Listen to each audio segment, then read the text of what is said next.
আয়না মুখ দেখিলে এই দোয়া পড়িতে হয়।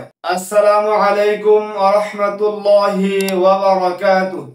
আলহামদুলিল্লাহি রাব্বিল আলামিন ওয়াল আকিবাতু লিল মুত্তাকিন ওয়াস সালাতু ওয়াস সালামু আলা আশরাফিল আমবিয়াই ওয়াল মুরসালিন ওয়া আলা আলিহি ওয়া আসহাবিহি আজমাইন। আম্মা বা'দ। দূর এবং কাছে যে যেখান থেকে আজকের এই ইসলাম ভিডিওটি দেখছেন, সবাইকে জানাই শুভেচ্ছা ও অভিনন্দন। আজকে খুবই গুরুত্বপূর্ণ বিষয় নিয়ে আপনাদের মাঝে হাজির হয়েছি, তা হলো আয়না মুখ দেখার দোয়া।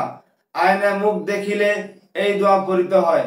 আল্লাহুম্মা হাসসানতা খালকি ফাহাসসিন খুলুকি। আবার বলছি, আল্লাহুম্মা হাসসানতা খালকি ফাহাসসিন খুলুকি। ভিডিওটি ভালো লাগলে একটা লাইক, একটা কমেন্ট করে যাবেন। আজকে এখানে বিদায় নিচ্ছি। আল্লাহ হাফেজ।